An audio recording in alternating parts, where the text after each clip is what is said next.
Bonjour à tous, bienvenue dans Ambition, votre magazine économique. Aujourd'hui, nous parlons de l'industrie du bio. Pour cela, nous sommes dans les locaux des Brasseurs Savoyards à Annecy. Ils produisent de la bière, de la limonade et du yacht cola 100% bio. On les découvre juste après la minute définition.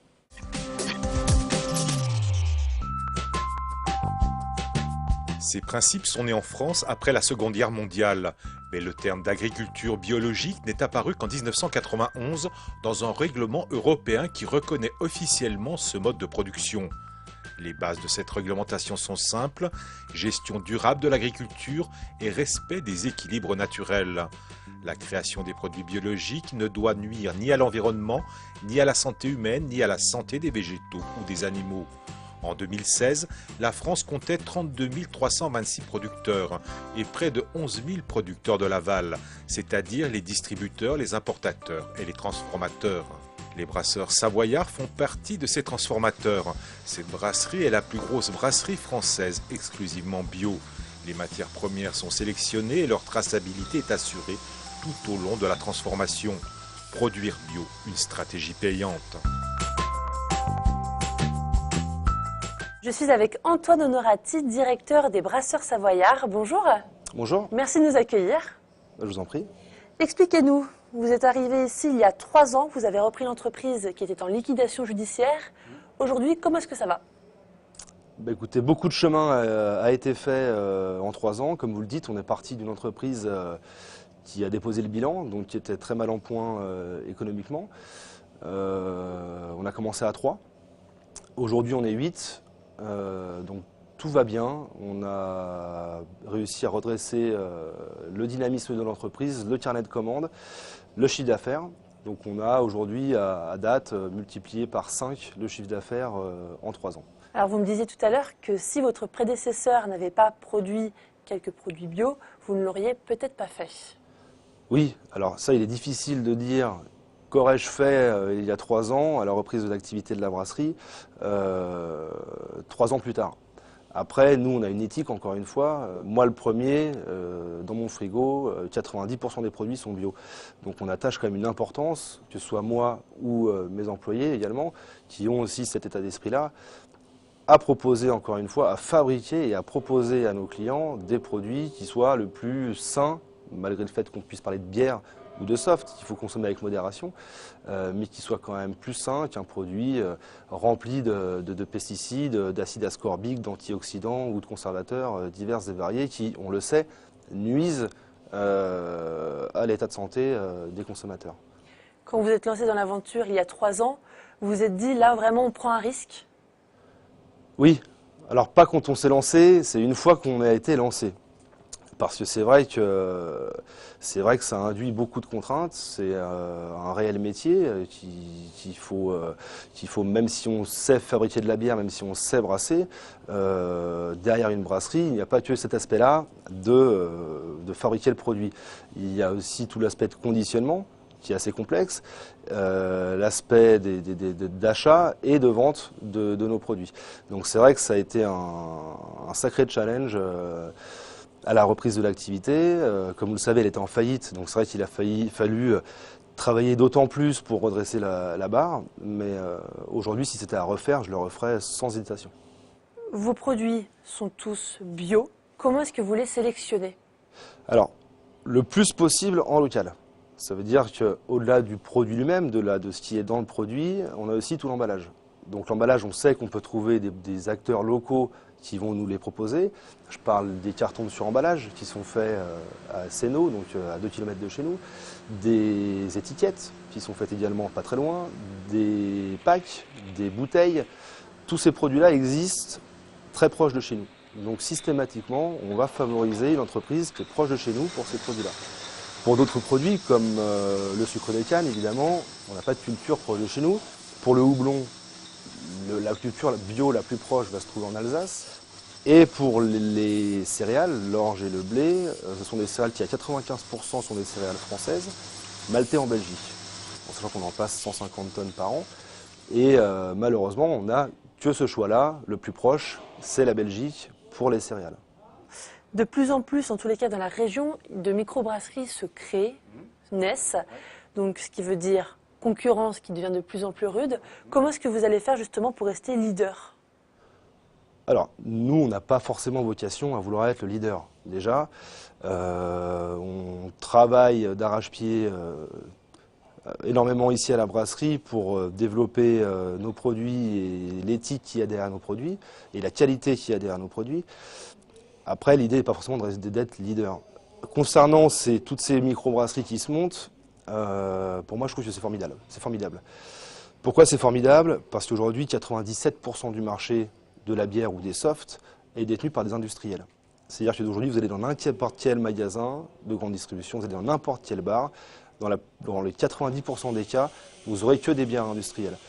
Moi, mon rêve, c'est que dans tous ces établissements-là, on puisse avoir un panel de bières, un panel de produits qu'on ne retrouve pas dans tous les points de vente qui sont à moins de 50 mètres de nous en général, mais qu'au contraire, on retrouve une diversité de produits, donc des microbrasseurs locaux, des sodas locaux, des jus de fruits bio et locaux, et tout un tas d'autres produits qui contribuent à la diversité de l'offre de consommation et qui encore sont d'une qualité bien supérieure à des produits industriels. Donc pour moi, ce n'est pas une concurrence, comme vous l'avez compris. Pour moi, la concurrence, c'est plus au niveau de l'industriel qui vend un produit intrinsèquement fait à partir de matières premières très bas de gamme, que ce soit les bières ou les sodas.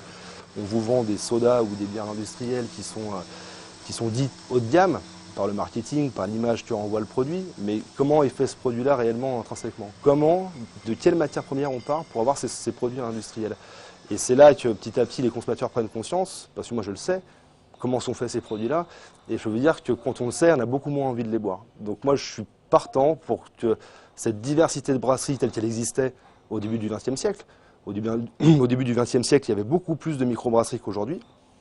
Et je suis partant pour que cet élan continue, au contraire, parce que ça pourra que développer notre activité à nous et à tous les brasseurs et proposer aux consommateurs des produits qui sont vraiment de qualité. Et pour vous, vos produits, vous comptez encore en créer d'autres? Oui, alors, on a beaucoup d'innovations prévues sur 2017, 3 à 4 nouveaux produits, pas forcément sur la partie soft. Aujourd'hui, on a une gamme de produits qui compte 5 sodas et 9 bières. On est plus sur un développement d'innovation sur la gamme bière parce qu'on a beaucoup de choses à faire, notamment dans le sans gluten. On a envie de proposer à nos clients des bières sans gluten parce que malheureusement, beaucoup de gens aujourd'hui deviennent intolérants.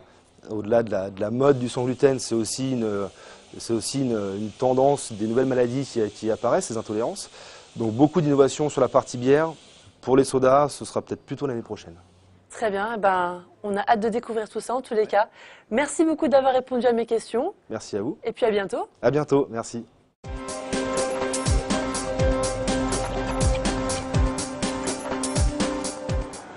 Place au reportage de la semaine. On se rend à Bourg-en-Chablais, dans l'entreprise Provendi, qui fabrique des savons dont certains sont biologiques. À l'occasion de la Semaine de l'Industrie, Jean-Paul Crespi vous fait découvrir l'entreprise.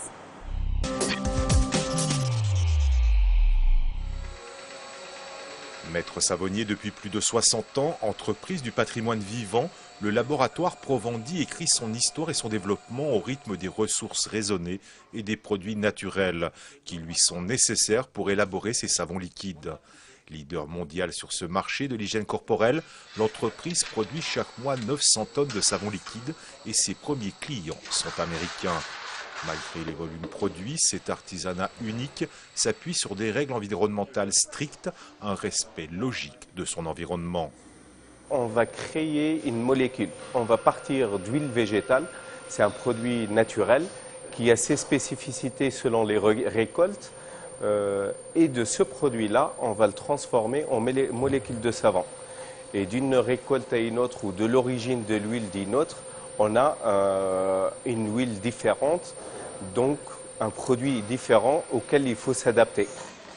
Pour cette entreprise certifiée EcoCert, industrie et écologie sont naturellement liées. 30% de sa production de savon possède le label produit biologique. Il y a l'image, c'est important, mais il y a aussi vraiment le cœur de métier et vraiment cet état d'esprit de plus en plus et de vouloir certes avoir une activité économique, mais tout en protégeant l'environnement, le sol, les sols, l'air, l'eau. Voilà, de concilier les deux, développement économique et protection de la planète. Je pense qu'il y a encore des efforts à faire en Europe, mais je pense qu'on est déjà très très en avance au niveau mondial. Et aujourd'hui, la preuve, c'est qu'à l'export, les clients asiatiques ou américains réclament du Made in Europe, Made in France, parce qu'ils ont la garantie de la sécurité, de la naturalité des produits, non seulement, encore une fois, cosmético-alimentaires, mais aussi manufacturés. Contrairement aux idées reçues, un grand nombre d'entreprises industrielles s'emploient aujourd'hui à limiter ou à corriger ces impacts sur l'environnement. Et l'entreprise Provandi reste fidèle à ses engagements. Elle tourne le dos à la pétrochimie pour la fabrication de ses savons et devrait rapidement obtenir la norme ISO 14001, critère spécifique de performance environnementale. Nous sommes toujours installés dans les locaux des Brasseurs Savoyards pour l'actualité de la semaine. On commence par Orange, l'opérateur de télécommunications a fait une annonce. Le groupe va recruter 500 CDI en 2017 et en 2018. Ces contrats à durée indéterminée sont disponibles dans plusieurs filières. L'innovation, le réseau, le système d'information et la relation client. Assez rare pour le souligner, Orange s'engage aussi pour la féminisation des équipes techniques. Le but est de favoriser la mixité. Et puis vous l'avez sûrement remarqué, un chantier est en cours entre Chambéry et la Motte Servolex, et plus précisément aux abords de la Lesse. Un investissement colossal pour restaurer les digues de protection. Reportage. Ça n'a pas l'air de déranger ses occupants. Pourtant, la Lesse est toujours en travaux. Un chantier long de 4 km en pleine métamorphose, grâce à un investissement de 17 millions d'euros. Il faut savoir qu'avant les années 1800, la Lesse, lorsqu'elle était en crue, pouvait s'étaler sur 1,5 km de large. Et suite aux différents aménagements que l'homme a pu mettre en œuvre, le lit de la Lesse s'est retrouvé restreint à une quinzaine de mètres de large. Ce rétrécissement du lit de la Lesse a fragilisé les digues, qui risquent de céder en cas de crue intense. Rendre la rivière plus sûre est donc le premier objectif. Le second but est de recréer de la biodiversité et en quelque sorte de faire renaître un corridor écologique. Actuellement, on a un lit de la Lesse qui est très rectiligne, sans différence de niveau d'eau et donc très peu propice à la présence d'invertébrés ou de poissons. On imagine avec les travaux qu'on pourra assister à la remontée notamment de la truite lacustre du lac sur la Lesse. La fin des travaux est prévue dès l'automne prochain. La Lesse se jettera toujours dans le lac du Bourget, après un parcours largement modifié. C'est la fin de votre magazine. Comme vous le voyez, nous sommes ici devant la ligne d'embouteillage. Toutes ces bouteilles sont prêtes à partir juste derrière moi. Nous espérons que ce magazine vous aura permis de découvrir l'entreprise. Retrouvez-nous dans 15 jours pour un nouveau numéro d'Ambition. En attendant, retrouvez-nous sur les réseaux sociaux et sur 8montblanc.fr. À très vite.